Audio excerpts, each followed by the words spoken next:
These are my 3 people, and then I have one on FaceTime.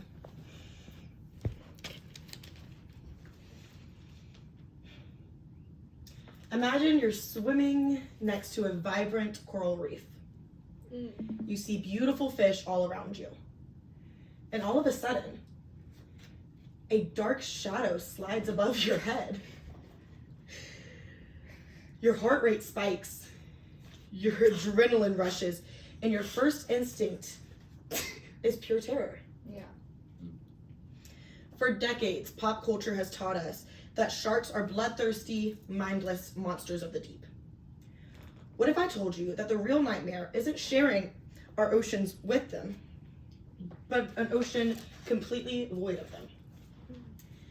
Today we are going to explore the reality of these often misunderstood creatures. Sharks are not villains. They are the architects of our marine world. To understand why their survival is directly tied to us, we're going to look at 3 different areas. The first one is the ecological role of sharks as apex predators. The second is the devastating impact of overfishing. And the third is the international legal effects to help save them.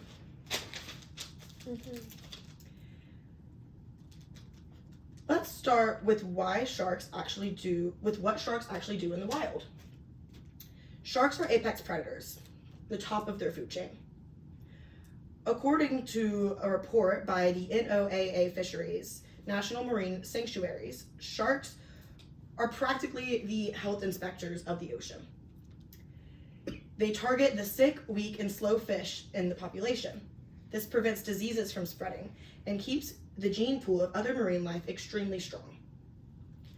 Furthermore, by keeping mid-level predators from overpopulating, sharks indirectly protect vital habitats like seagrass and coral reefs. Without sharks, smaller predators would multiply unchecked, completely wiping out herbivorous fish that keep coral reefs clean. Essentially, sharks keep the entire ecosystem stable. Now that we understand how crucial sharks are for ocean health, we need to look at the massive human threat driving them to the brink of collapse.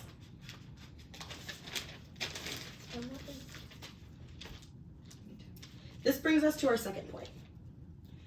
The catastrophic reality of overfishing.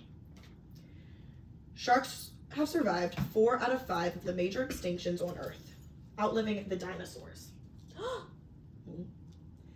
Yet just a few decades of human activity has put them in extreme danger. According to the IUCN Red List of Threatened Species, over 1/3 of shark and ray species are currently threatened by extinction. The primary driver behind the collapse is the commercial fishing industry, fueled by the international shark fin trade. Millions of sharks caught every year, often just for fins, leave the populations unable to recover due to slow growth and reproduction rates. Numbers are undeniably grim, but the story doesn't end there, because global conservationists are finally stepping in to change the laws. My final point is the legal battles being fought to protect these animals.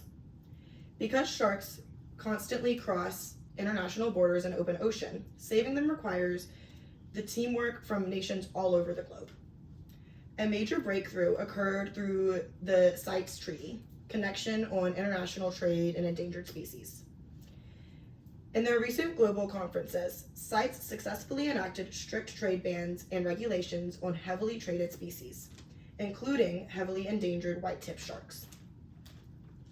By putting heavy legal penalties on the commercial trade of shark parts, international law is forcing commercial fisheries to change their practices and give these apex predators a fighting chance to rebuild their numbers. To wrap up my speech, it's clear that our perception of sharks needs to be changed from fear to respect. I've given you information about the problem and solution to shark conservation by highlighting their critical role as apex predators, the looming threat of the global overfishing crisis, and international legal treaties working to protect them.